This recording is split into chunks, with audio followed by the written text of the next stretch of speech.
tilmaamaha Ilaahay subhanahu wa ta'ala uu sheegayo talow ma leedahay mise ma lihid hadii aad leedahayna waa Ilaahay subhanahu wa ta'ala u mahadnaqdaa hadii aad lahayn الحمد لله رب العالمين وصلى اللهم وسلم على سيدنا وحبيبنا محمد وعلى آله وأصحابه ومن تبعهم بإحسان إلى يوم الدين وبعد إلهي سبحانه وتعالى وحاوك ورمي ضد مسلمين تكامد أو كتل مامي أو كسفيي إن أيهين مؤمنين ربعا أين يهين كو إلهي سبحانه وتعالى كعب صدا إلهي سبحانه وتعالى وحاو إشارة يا أتل مامي biriga ya samaha ya wanaagu waxa uu yahay ama qofka la oranayo qofkaasi waa qof wanaagsan oo samawada aayad bi Ilaahay subhanahu wa ta'ala ku tilmaamay oo ku sifeynaya waana qofka muslimka waxa la rabaa inuu ogaado tilmaamaha Ilaahay subhanahu wa ta'ala uu sheegayo talow ma leedahay mise ma lihid hadii aad leedahayna waa Ilaahay subhanahu wa ta'ala u mahadnaqdaa hadii aad lahayna waa in aad baadi goobkoodii iyo sidii aad u yeeran lahayd aad falankeeda gashaa إلهي سبحانه وتعالى وحوليه سقوا بريغا يا سماها وحل إلى هذا كورمايا سفي عنه وقيحيا تلمامها يسفوين كلو بهاي هنا نوع عضينيا ليس البر أن تولوا وجوهكم قبل المشرق والمغرب بريغا يسموه معها إن أكتشي ستان قبلته أو أوجي ستان قبلتان كله أنت أنكلية معها يعني بريغا يوناق يسموه يعني إذا صلاتك تان أكلية بريغا معها لكن بريغا محي بريغا وحا ونقنيا qofka laga helo tilmaamahan iyo sifooyinka Ilaahay subhanahu wa ta'ala uu sheegay ee uu soo wado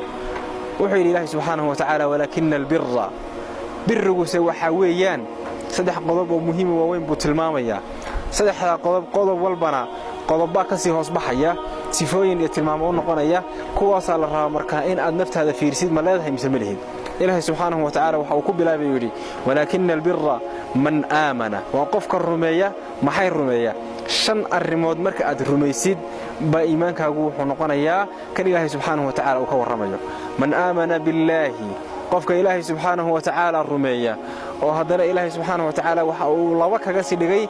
wal yawmil aakhir maalinka dambaysa ee qiyaamada qofka rumeeya waxa Ilaahay subhanahu wa ta'ala uu ku sii xijiyay wal malaa'ika Ilaahay subhanahu wa ta'ala malaa'iktiisa qofka rumeeya waxa Ilaahay subhanahu wa ta'ala uu ku sii xijinaya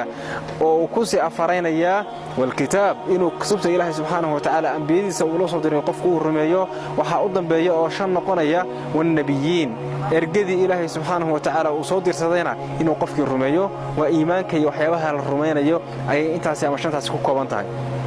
qodobka labaad ee ku xiga wuxuu noqonayaa wa aatal maala ala hubbihi qofku in uu xoolaha iyo hantida Ilaahay subhanahu wa ta'ala siiyay uu bixiyo oo uu dhiibo oo ku sadaqaysto yuuna ku sadaqaysanaya lix qolo ama lix sinfi oo dadka kamid ah baa Ilaahay subhanahu wa ta'ala xorshay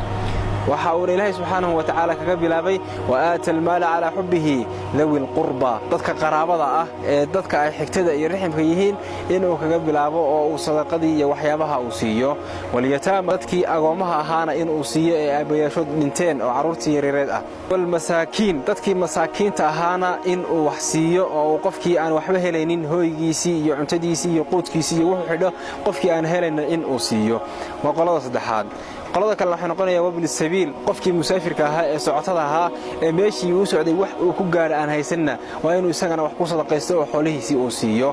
qolada kale ee ku sixigta waxay noqonayaan wasaa'iliin dadka baahan ee inta dadka wax weydiisanaya ee baahiyaha ee dadka tuugsanaya iyagana inuu wax siiyo ayaa ka mid noqonaya oo qolada waxay noqonayaan iyaguna shanaad qolada u dambeysana waxay noqonayaan fi riqaab adoomihii mukaatabada la galay ee inta la heshiiyay leeyri isu soo furta oo qofkii uu san haysanin wax allaale wuxuu iska dhiibo iyagina in uu iyagina wax ku sadaqaysto qodobka saddexaad wuxuu noqonayaa ee ugu dambeeyay qofka arrimaha soo socda ooga oo Ilaahay subhanahu wa ta'ala markuu lixdii hore soo dhameeyay wuxuu hadana wa aqama as-salaa qofka salaada ooga wa aata az-zakaa zakada iska bixiya oo iska dhiiba والموفون بعهدهم إذا عاهدوا marka ay ballan galaana ballankaayo waxyaabaha ay galeen kuwa oofiya waxa uu si dambeysiyay oo Ilaahay subhanahu wa ta'ala uu ku dhameysiyay sinfiyadan iyo qoladan والصابرين في البأساء والضراء وحين البأس kuwa sabra ee dulqaata fil ba'sa marka faqriga iyo dhibaatadu ay taagan tahay wadarra marka maradka iyo xanuunka iyo waxaas ay jiraan iyo waxiina alba's marka dagaal uu jiro oo dagaal lagu jiro kuwa iyaguna inta samra talawaayo waxay yihiin maxayse ku sifeysmayaan ilaahay subhanahu wa ta'ala baa inoo sheegay waxay ku sifeysmayaan iyo waxay noqonayaan ulaa'ika alladheena sadaqu wa kuwa karun sheegay waxa ay rumaysan yihiin waana dadka mu'miniinta ah iimaankooda uu saxda yahay wa ulaa'ika hum المتقون وانا dadka ilaahay subhanahu wa ta'ala ka cabsanaya ilaahay subhanahu wa ta'ala un caabudaya marka waxa la rabaa qofka muslimka ah aayadan iyo qodobada ay ka hadlayso inta uu naftiisa u bandhigo inuu hadii uu iska helana ilaahay subhanahu wa ta'ala uu mahadnaqo alana uu wajhiso sidii uu sugaha hadii ay ka maqan tahay wax ay ka maqan yihiin ama ay ka wada maqan yihiin inuu raadiyo ayaa laga rabaa. Assalaamu alaykum wa rahmatullahi wa barakatuh.